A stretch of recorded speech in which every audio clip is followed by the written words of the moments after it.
Night had fallen over Atlanta, its city lights flickering like urban stars on the horizon. But in the quieter stretches of the outskirts, the silence was interrupted only by the screech of tires against the pavement. Officer Derek Chambers, a white cop with nearly 2 decades on the force, cruised his patrol car through the neighborhood. His record was riddled with complaints of excessive force and racial profiling, but none had ever progressed beyond internal reviews. To Derek, the streets were a battlefield, and he saw every black face as a potential threat.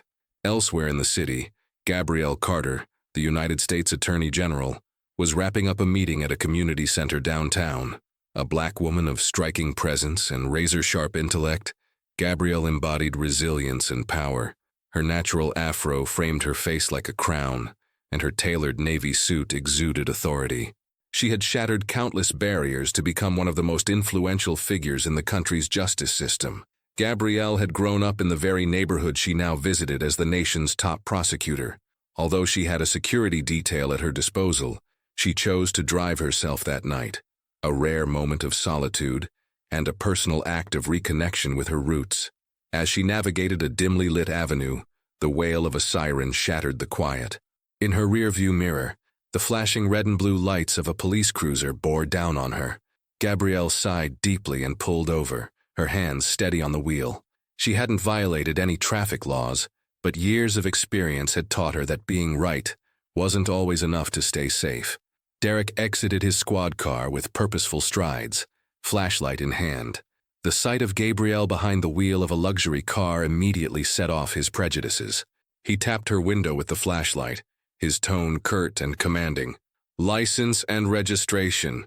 Gabrielle remained calm, knowing full well that her composure was her greatest weapon. Moving deliberately, she retrieved the documents from her glove compartment and handed them over. "Here you go, officer." "Is there a problem?" she asked, her voice steady. Derek ignored the question, scanning her documents with thinly veiled disdain. The name Gabrielle Carter meant nothing to him. Holding up the car registration, he eyed her with a mix of suspicion and contempt. "This yours?" he asked. "Obviously," Gabrielle replied, her tone clipped but controlled. Derek narrowed his eyes. His face hardened as he barked another order. "Step out of the vehicle." "May I ask why?" Gabrielle inquired, refusing to waver. "I said step out of the car," Derek snapped, his hand now resting on his holstered gun. Gabrielle exhaled slowly and complied, her every move deliberate. She understood the escalating danger of the situation. As she stepped out, Derek positioned himself aggressively in her path. "Hands on the hood," he ordered, shining his flashlight directly into her face. Reluctantly, Gabrielle placed her hands on the car hood, staring into the void as Derek began his search. His frisking was blatantly invasive, his hands moving over her body in a way that was both humiliating and unnecessary. "Anything valuable on you?" Derek sneered as his hands lingered at her sides. "This is completely uncalled for," Gabrielle said, her voice firm but calm. "Shut your mouth," Derek barked, gripping her shoulder with unnecessary force as he patted her down with slow deliberation. The abuse was more than professional misconduct. It was personal. Derek wasn't just flexing his authority, he was letting his bigotry guide his actions. Every touch, every word was a calculated humiliation. Unbeknownst to Derek, a security camera from a nearby home recorded the entire encounter. Additionally, a passerby had stopped a few feet away, quietly recording the scene on their phone, sensing its gravity. "Do you even know who I am?" Gabrielle asked, lifting her head to meet Derek's cold gaze. "I don't give a damn who you think you are," Derek shot back, his smirk dripping with derision. "Out here, you're just another suspect." The violation continued until Derek found Gabrielle's official ID card in her purse. He froze momentarily, his eyes darting over the embossed title before quickly regaining his smug facade. "United States Attorney General," Gabrielle announced, her voice cutting through the tension like a blade. "Your actions tonight are unlawful and abusive, and you will be held accountable." For a moment Derek faltered, his confidence cracking, but he quickly masked his unease with feigned indifference. "I'm just doing my job," he muttered, though his tone betrayed his nerves. Before either could say another word, 2 unmarked vehicles pulled up. They were federal agents from Gabrielle's team, having tracked her car after noticing an unusual delay. The agents stepped out, their presence immediately shifting the balance of power. They demanded Derek relinquish his weapon and explain himself. The tension was palpable. Derek's career hung by a thread, but he clung to his defensive posture. Meanwhile, Gabrielle straightened her shoulders, her dignity unshaken despite the abuse she had endured. "This won't go unanswered," Gabrielle murmured, her eyes locking on Derek with steely resolve. As Derek was restrained and escorted away by senior officers, Gabrielle took a steady breath. Though she remained composed, a fire burned within her. The events of that night wouldn't be forgotten. What she had suffered would become the catalyst for systemic change, a fight she was more determined than ever to lead. Gabrielle Carter sat at the head of her expansive dining room table the following evening, her hands clasped tightly around a warm cup of tea. The room, elegant and minimal, reflected her personality, disciplined yet inviting. As the first black woman to hold the office of United States Attorney General, Gabrielle had long learned to balance vulnerability with unwavering strength. But the previous night's encounter with Officer Derek Chambers had left a mark, one she refused to ignore. Her mind drifted back to her childhood in Atlanta's Vine City, a historically black neighborhood shaped by resilience amid systemic neglect.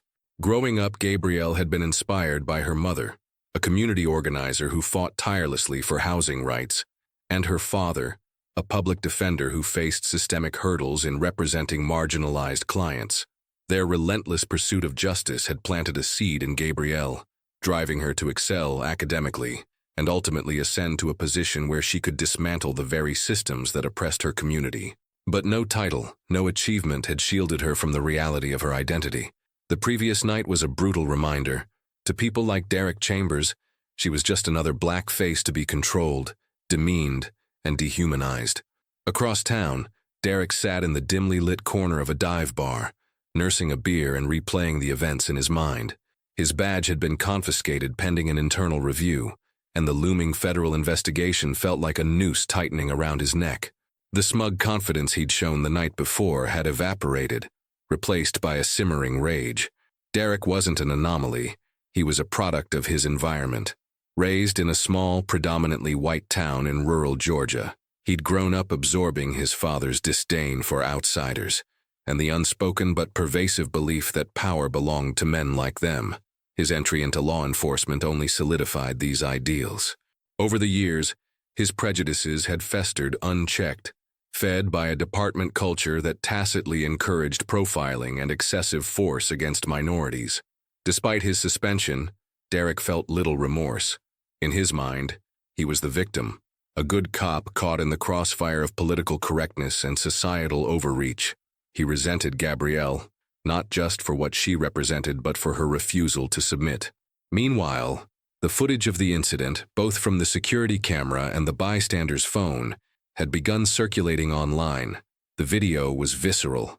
Derek's aggressive demeanor, his invasive frisking of Gabrielle, and her calm yet firm resistance. It ignited a firestorm of outrage, sparking protests in downtown Atlanta. Crowds gathered with signs reading, "Justice for Gabrielle," and "Enough is enough," demanding accountability not just for Derek but for a system that enabled officers like him.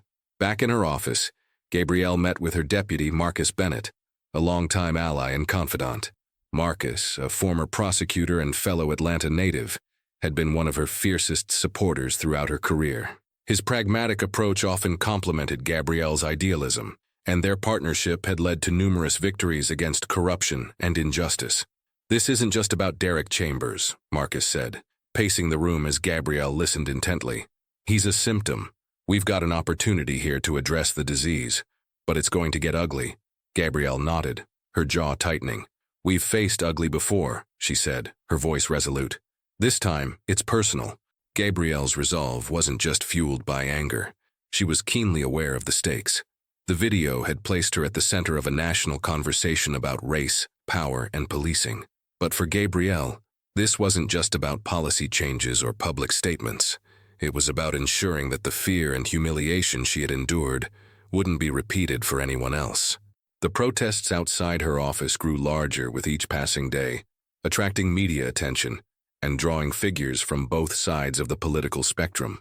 Supporters lauded her for her composure and bravery, while critics attempted to paint her as opportunistic. Through it all, Gabrielle remained focused, determined to channel the momentum into meaningful action. In a stark contrast, Derek found himself increasingly isolated. The department's leadership, eager to distance themselves from the scandal, had suspended him indefinitely. His fellow officers, once allies, now avoided him, unwilling to risk their careers by association. As Gabrielle prepared to address the nation in a televised press conference, she reflected on the ripple effects of the incident. It wasn't just about her and Derek, it was about a country grappling with its identity. Her story had become a flashpoint, but she was determined to ensure it wouldn't be a fleeting moment. Her speech was clear and unflinching. She recounted the events of that night, not as a victim, but as a witness to systemic failure. She called for comprehensive reforms, including independent oversight of law enforcement, mandatory bias training, and an overhaul of accountability structures. Last night, I wasn't the Attorney General. I wasn't an elected official. I was a black woman alone on a dark street, treated as a threat for no reason other than the color of my skin, Gabrielle said, her voice steady but impassioned. This isn't just my story. It's the story of countless Americans who face this reality every day, and it must end. The speech resonated deeply, galvanizing both grassroots activists and policymakers, but not everyone was pleased. In a shadowy corner of the internet, Derek found solace among forums and groups that echoed his resentment. The narrative they spun was predictable. Gabrielle was a tyrant, and Derek, a martyr. These groups, emboldened by anonymity, began plotting ways to disrupt her efforts, vowing to defend their way of life. Gabrielle, aware of the rising threats, intensified her security measures, but she refused to let fear dictate her actions. This section expands on Gabrielle's character, providing deeper insights into her motivations and background, while also delving into Derek's psyche and the systemic issues that shaped him. The cultural and social repercussions of their confrontation are explored, laying the groundwork for escalating conflict. The streets of Atlanta were alive with tension. Protesters filled the city square, their chants echoing through the air as they demanded accountability for Officer Derek Chambers and systemic changes in law enforcement. Placards with phrases like "Protect Black Lives" and "Justice for Gabrielle" were held high, a visual representation of the growing movement Gabrielle's ordeal had sparked. Yet, as the city mobilized, the opposition brewed quietly but no less fervently. Gabrielle Carter sat in a secure meeting room within the Justice Department's regional office. Across the table were senior officials, including police union representatives and state lawmakers. The atmosphere was thick with unease. Gabrielle had convened the meeting to address the broader implications of her encounter with Derek, but it was clear that not everyone shared her sense of urgency. "Madam Attorney General, while your experience is regrettable," began a gray-haired union representative, his tone condescending, "we must be careful not to vilify law enforcement as a whole. Our officers risk their lives daily, and this situation, Gabrielle interrupted, her voice cutting through the man's monologue, "is not an isolated incident. It's a pattern, and ignoring it won't make it disappear." Her words hung in the air, met with murmurs of discontent from a few attendees. Marcus Bennett, seated beside Gabrielle, leaned in and whispered, "They're going to push back hard. Be ready." Gabrielle nodded subtly, her face betraying no sign of intimidation. She had faced resistance before, but this time was different. The stakes felt heavier, the opposition more entrenched. Meanwhile, Derek Chambers sat in his modest suburban home, staring at his laptop screen. His social media feed was flooded with vitriol, some messages from supporters who viewed him as a scapegoat, others from enraged citizens calling for his prosecution. The walls seemed to close in around him, each notification on his phone a reminder of how much his life had unraveled. But Derek wasn't just sulking, he was plotting. Fueled by resentment and encouraged by extremist online communities, he began to believe he could salvage his situation, not by apologizing, but by striking back. In one particularly volatile forum, Derek's posts gained traction. Users offered him advice, support, and disturbingly suggestions for taking action. The undercurrent of these conversations was chilling. Gabrielle Carter had to be silenced. Unaware of the growing threat, Gabrielle pressed forward. She scheduled a town hall meeting in Vine City, the neighborhood of her childhood. It was a symbolic move, meant to show solidarity with the community that had supported her rise. The venue, a local recreation center, was packed, with residents eager to hear from her directly. As Gabrielle took the stage, the crowd erupted in applause. She raised a hand to quiet them, her expression one of gratitude, but also determination. "Thank you," she began, her voice resonating through the hall. "This isn't just my fight. It's ours. What happened to me isn't unique. It's part of a system that has failed too many for too long. But together, we can change that." The speech was powerful, touching on the history of police violence, the systemic barriers Black communities faced, and her plans for reform. Gabrielle promised to push for federal oversight of law enforcement and tougher penalties for abuses of power. The audience responded with standing ovations, their energy electrifying the room. But outside the recreation center, danger lurked. Derek, emboldened by the online encouragement, had decided to confront Gabrielle. Armed and seething with misplaced righteousness, he watched from a distance as federal agents secured the perimeter. He had no intention of attacking that night. He wasn't ready yet, but he wanted her to see him, to feel the weight of his presence. As Gabrielle exited the building, flanked by her security detail, her eyes briefly met Derek's. The recognition was immediate, her spine stiffening as she locked onto his face. Derek smirked, tipping his baseball cap mockingly before disappearing into the crowd. "That was him," Gabrielle said sharply to Marcus, who had noticed her change in demeanor. "Who?" "Chambers, he's here." Marcus's face darkened. "Let's get you out of here now." Gabrielle's team quickly whisked her away, but the encounter left her unsettled. Derek's presence wasn't just a reminder of what she had endured. It was a warning of what could come. Over the next few days, federal investigators uncovered alarming evidence.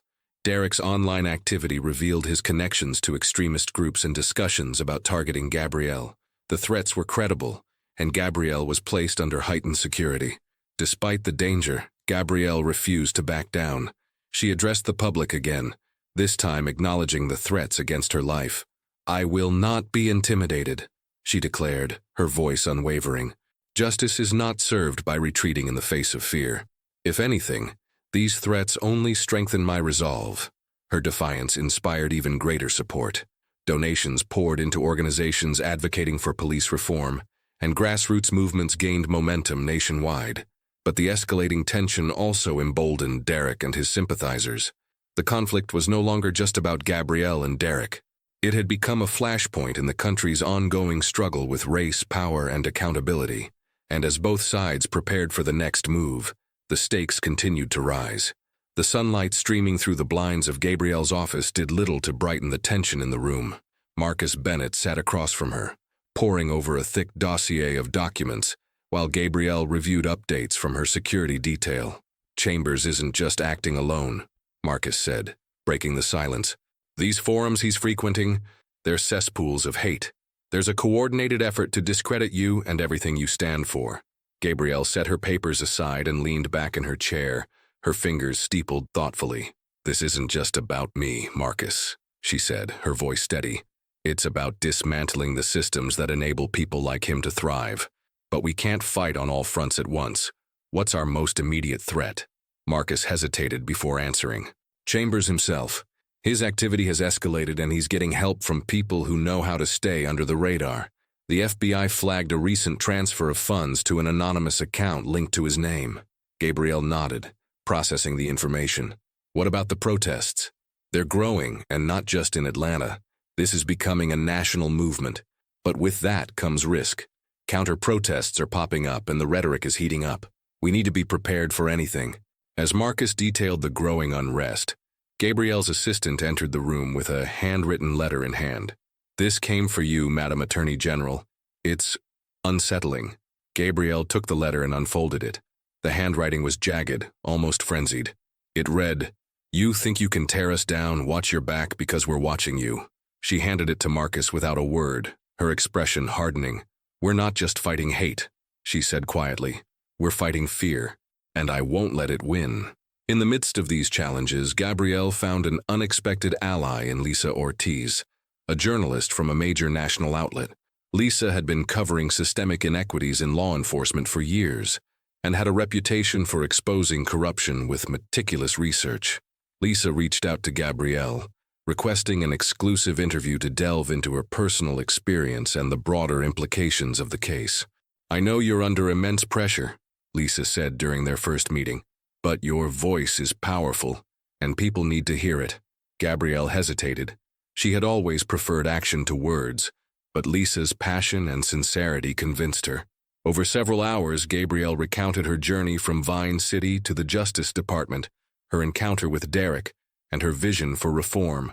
Lisa's article, titled "From the Hood to the Halls of Power, Gabrielle Carter's Fight for Justice," went viral almost immediately. It painted a vivid picture of Gabrielle's resilience and determination, galvanizing public support, while also painting a target on her back for detractors. Meanwhile, Derek's descent into extremism deepened. He connected with a shadowy figure known only by the username Red Valor, who seemed to be orchestrating an underground network of disgraced officers and ideologues. Red Valor saw Derek as a symbol, a martyr in their twisted narrative of victimhood. "Your mistake," Red Valor told Derek during a private video call, "was playing by the rules. People like Carter don't deserve restraint. They deserve retribution." Derek, emboldened by the encouragement, began plotting an act that would send a message. His target wasn't just Gabrielle. It was everything she represented. As the stakes escalated, Gabrielle's relationships came under strain. Her younger brother, Andre, who still lived in Vine City, grew increasingly vocal about the risks she was taking. "You're making yourself a target, Gabby," Andre said during a tense phone call. "And for what? These people don't want change. They want power. You're giving them an excuse to come after you." Gabrielle sighed, her exhaustion seeping through. "Andre, if I don't do this, who will? Change doesn't come without risk. You taught me that." Andre hesitated. "I just don't want to lose you. Mom and Dad, they gave everything to this fight, and now it's you on the front lines." Gabrielle's voice softened. "I'm doing this because of them, Andre, because of what they stood for. I need you to trust me."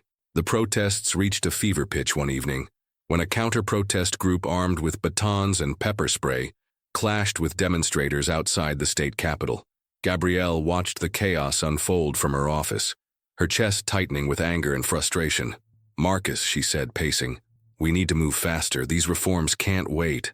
"We're working on it, but you've got people in Congress stalling at every turn," Marcus replied. "Not to mention the smear campaigns coming from these fringe groups." Gabrielle stopped pacing and faced Marcus. "Then we'll go around them. Town halls, grassroots coalitions, direct appeals to the public. If they won't listen, we'll make them." In the shadows, Derek finalized his plan. Armed with information from Red Valor, he knew Gabrielle's schedule and security routes. His goal wasn't just to intimidate her, it was to make her an example. But Derek underestimated two things: Gabrielle's resilience and the community that stood behind her. While he plotted in secrecy, activists and investigators worked tirelessly to expose the network of hate fueling him. The tension continued to build, each subplot converging toward an inevitable confrontation that would test Gabrielle's strength and Derek's unraveling sense of control. The evening was unusually quiet as Gabrielle Carter prepared to leave her office. Her security team, now bolstered due to the rising threats, conducted their routine checks before escorting her to the car. Gabrielle felt the weight of the past weeks pressing down on her, but refused to let it weaken her resolve. She had a community to fight for, and nothing, no threat or smear campaign, would deter her. Outside the Justice Department building, the streetlights cast long shadows across the pavement. Gabrielle's car, an armored SUV, waited at the curb. Marcus Bennett stood beside her, discussing the schedule for the next day. "You've got the Education Reform Summit at noon, and a meeting with state officials in the evening," Marcus said, scanning his notes. Gabrielle nodded absently, her thoughts elsewhere. As they approached the SUV, a muffled commotion erupted from the far end of the street. Gabrielle turned, her instincts on high alert. "Stay close," one of the agents instructed, moving to shield her. Before anyone could react further, a dark van screeched to a halt in the middle of the street. The doors flew open, and several masked figures emerged, shouting obscenities and holding up signs bearing hateful slogans. They weren't armed with guns, but their intent was clear: intimidation. Gabrielle's team immediately formed a protective barrier around her, ushering her into the SUV. But as the protesters advanced, throwing bottles and shouting slurs, Gabrielle made a split-second decision. "Open the door," she ordered firmly. "Madam Attorney General, it's not safe." "Open it!" The agent hesitated but complied, and Gabrielle stepped out, her presence instantly silencing the crowd. She raised her hands, not in surrender but as a signal of authority. "Enough!" she shouted, her voice cutting through the chaos. For a moment, the protesters froze, unsure of how to respond.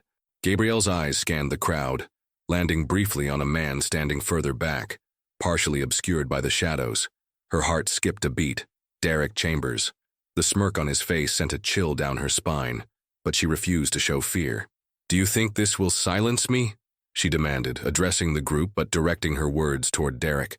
"Do you think threats and violence will stop this movement? If anything, you've only made us stronger. Your hate doesn't scare me. It fuels me." The crowd murmured, and some protesters began retreating, unsure how to counter her boldness. But Derek didn't move.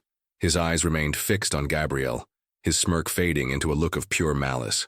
Before the situation could escalate further, sirens wailed in the distance and local police arrived, dispersing the group.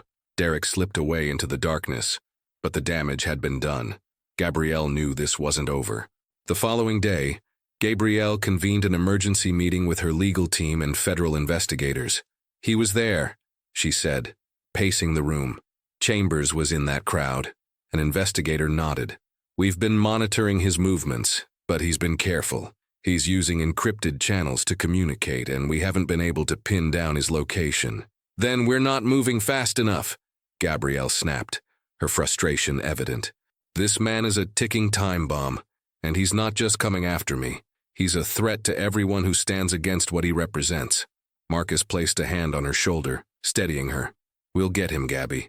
But you need to take care of yourself, too. You can't fight this battle if you're burnt out." Gabrielle sighed, her shoulders sagging slightly. "I'll rest when this is over." Meanwhile, Derek's plans reached a fever pitch. Emboldened by his close encounter with Gabrielle, he decided to escalate his tactics. He began assembling a group of like-minded individuals, many of whom he'd connected with through extremist forums. Their objective was clear: disrupt Gabrielle's next public appearance, not just to intimidate but to send a definitive message. What Derek didn't realize was that his network had been infiltrated by federal agents. One of his supposed allies, a former officer turned whistleblower, had been feeding information to the FBI. The turning point came when the FBI intercepted a detailed plan for an attack during an upcoming rally in Vine City.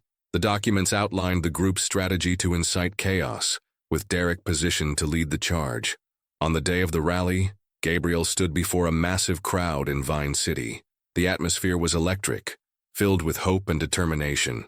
She spoke passionately, her words resonating with the audience as she outlined her vision for a just and equitable society. Unbeknownst to her, Derek and his group were moving into position nearby, armed with smoke grenades and other weapons meant to terrorize the crowd. But as they prepared to strike, federal agents moved in, their operations swift and decisive. Derek was apprehended, his face a mask of shock and fury as he was dragged away in handcuffs. The crowd erupted in cheers as news of the arrest spread, their victory amplified by Gabrielle's unrelenting courage. That night, Gabrielle stood on the balcony of her childhood home, staring out at the city she had fought so hard to protect. The fight wasn't over, she knew that, but for the first time in weeks she allowed herself to breathe deeply, the weight on her shoulders slightly lighter. "Justice isn't a moment," she whispered to herself. "It's a journey, and we're just getting started." The arrest of Derek Chambers became a national headline within hours. Images of him being led away in handcuffs circulated across news outlets and social media, accompanied by hashtags like #Justice for Gabrielle and #End Racial Violence. For many, his capture symbolized a small but significant step toward accountability in a system riddled with inequities. Gabrielle Carter, however, felt a mix of relief and lingering unease. While Derek was no longer an immediate threat, the ideology he represented was far from vanquished. In interviews following the arrest, she remained measured, emphasizing that Derek's actions were part of a larger systemic issue.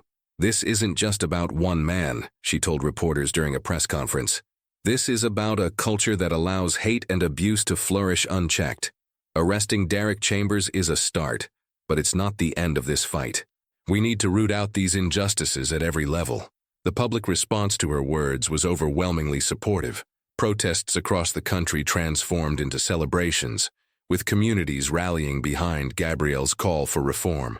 Grassroots organizations used the momentum to demand stronger oversight of law enforcement, federal investigations into discriminatory practices, and mandatory de-escalation training for officers nationwide. Meanwhile, Derek sat in a holding cell at a federal detention center, his world crumbling around him.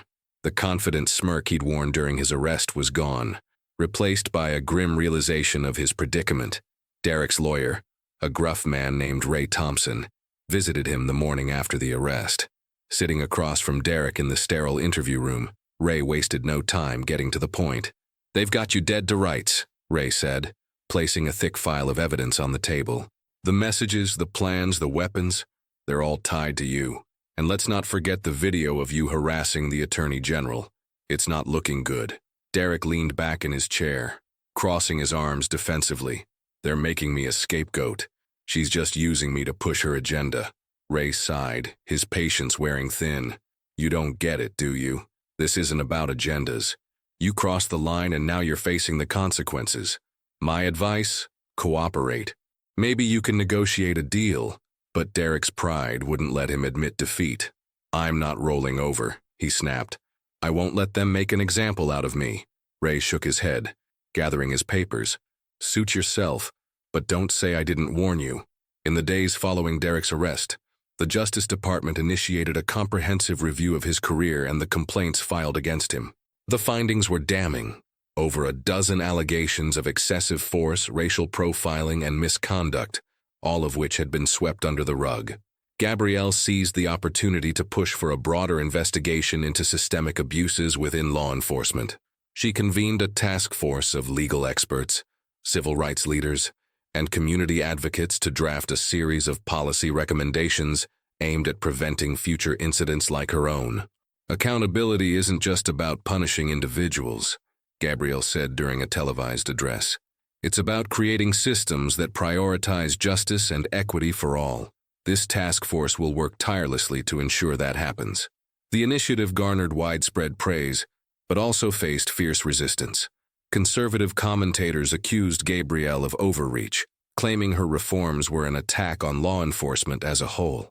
Meanwhile, extremist groups doubled down on their rhetoric, painting her as a tyrant seeking to dismantle their way of life. Gabrielle's personal life also felt the strain of the ongoing battle. Her younger brother, Andre, visited her one evening, their conversation tinged with both pride and worry. "You're doing incredible things, Gabby," Andre said as they sat on her back porch. "But I can't help thinking about Mom and Dad. They gave so much to this fight, and now it's all on you." Gabrielle reached for his hand, her expression softening. "They prepared me for this, Andre, and I'm not alone. I've got you, Marcus, the community. We're all in this together." Andre nodded, though his concern lingered. "Just promise me you'll take care of yourself too. You can't pour from an empty cup." Gabrielle smiled faintly. "I'll try, but there's too much at stake to rest now." As the movement for reform gained traction, so did the threats against Gabrielle. Security around her was tightened further, but she refused to be silenced. Her speeches became more impassioned, her resolve unshakable. However, one evening, an envelope marked "urgent" arrived at her office. Inside was a letter filled with explicit threats, along with a photograph of Gabrielle during her Vine City rally.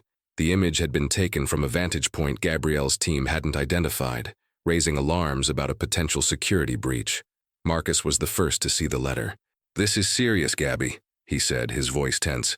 "We need to reevaluate your public appearances." Gabrielle scanned the letter and photo, her expression hardening. "If we stop, they win. I won't let fear dictate my actions." "But we can't ignore the risks," Marcus argued. "You've already faced enough danger." Gabrielle placed a reassuring hand on his shoulder. "We'll take precautions, Marcus. But this fight is bigger than me. We can't let it lose momentum." As the public awaited Derek's trial, tensions continued to rise. Gabrielle's efforts to implement reforms met resistance in Congress, while her opponents worked tirelessly to undermine her credibility. Still, the movement she had ignited showed no signs of slowing down. The stage was set for the climax, a moment that would determine not only Gabrielle's legacy, but the future of the fight for justice. The courtroom was packed, the air charged with anticipation. The trial of Derek Chambers had become a national spectacle, drawing activists, journalists, and political figures from across the country. For Gabrielle Carter, sitting at the prosecution table, this was more than a legal proceeding. It was a defining moment in the fight against systemic racism and abuse of power. Derek sat stoically at the defense table, his face a mask of defiance. His lawyer had constructed a defense strategy rooted in deflection, claiming that Derek's actions were misunderstood and that he was a victim of a politically motivated campaign. But Gabrielle and her team were prepared. The evidence against Derek was overwhelming. The video of his abusive frisking of Gabrielle, intercepted communications plotting further harm, and testimonies from other victims of his misconduct. The prosecution opened with a powerful statement. Gabrielle herself addressed the jury, her voice steady yet impassioned. "This case isn't just about one man's actions," she began. "It's about the lives his actions have impacted, the communities that have suffered, and the systems that have enabled individuals like him to operate without accountability. Today, we stand not just for justice, but for change." As the trial unfolded, Derek's defense unraveled under the weight of the evidence. Witness after witness took the stand, recounting their experiences of harassment and abuse at Derek's hands. One young man described being stopped and humiliated in front of his family. A mother tearfully recounted how her son had been profiled and arrested without cause. Each testimony added to the growing portrait of Derek as a man who had abused his power with impunity, protected by a system unwilling to hold him accountable. The defense attempted to paint Derek as a dedicated officer who had been unfairly targeted, but their arguments rang hollow. When Derek himself took the stand, his demeanor did little to help his case. His responses were defensive, his tone combative, and his lack of remorse evident. "I was doing my job," he repeated several times, his voice dripping with indignation. "It's not my fault people want to twist the truth." Gabrielle's team countered with precision, dismantling his justifications point by point. The prosecution's closing argument was delivered by Marcus Bennett, who spoke with the same fervor Gabrielle had brought to the opening. "Derek Chambers had every opportunity to serve his community with integrity," Marcus said, pacing before the jury. "Instead, he chose to wield his authority as a weapon, targeting those he was sworn to protect. And when faced with accountability, he sought to silence those who stood against him. Today we ask you to hold him accountable, not just for his actions, but for the message we send to every officer, every citizen, and every victim of abuse." The jury deliberated for several hours before returning with a verdict: guilty on all counts, including conspiracy to commit harm, civil rights violations, and misconduct in office. The room erupted in a mix of cheers and sobs of relief. Derek's face, once so full of arrogance, was now etched with disbelief. He was led out of the courtroom in handcuffs, his career and reputation in ruins. Gabrielle sat silently for a moment, the weight of the moment sinking in. She had won, but the victory felt bittersweet. This was one battle in a much larger war, and there was still so much work to be done. That evening, Gabrielle addressed the nation from the steps of the courthouse. Her speech, broadcast live across all major networks, was both a celebration of justice and a call to action. "Today's verdict is a step forward, but it's only the beginning," she said, her voice carrying the weight of her conviction. "Justice isn't achieved in a single moment or a single trial. It's achieved through consistent, unwavering commitment to change. To those who have been victims of abuse and discrimination, we see you, we hear you, and we will not stop fighting for you." The crowd erupted into applause, their cheers echoing into the night. Meanwhile, Derek sat in his prison cell, consumed by anger and regret. He had lost everything: his career, his freedom, and the illusion of invincibility he had once clung to. Yet, as he stared at the cold gray walls, he couldn't escape the reality of his choices. For Gabrielle, the victory in court marked a turning point, but she knew the road ahead would be long and arduous.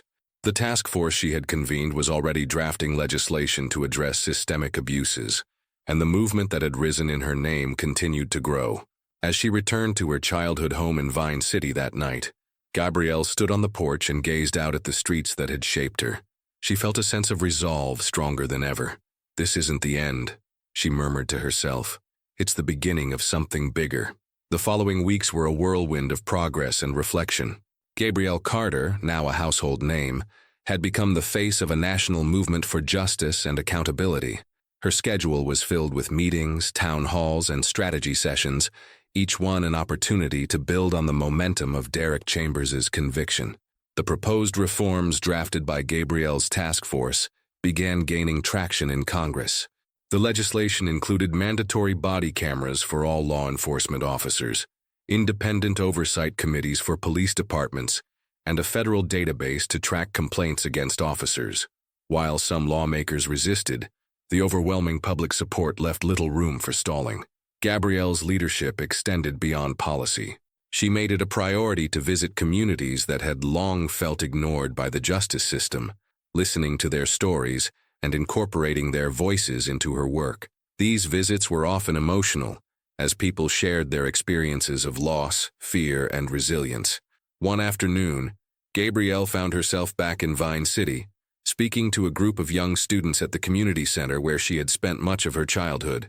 "Each of you has the power to change the world," she told them, her tone warm yet commanding. "Don't let anyone tell you otherwise. And if the world tries to knock you down, you get back up, because your voice matters. Your life matters." The room erupted in applause, and Gabrielle felt a surge of pride.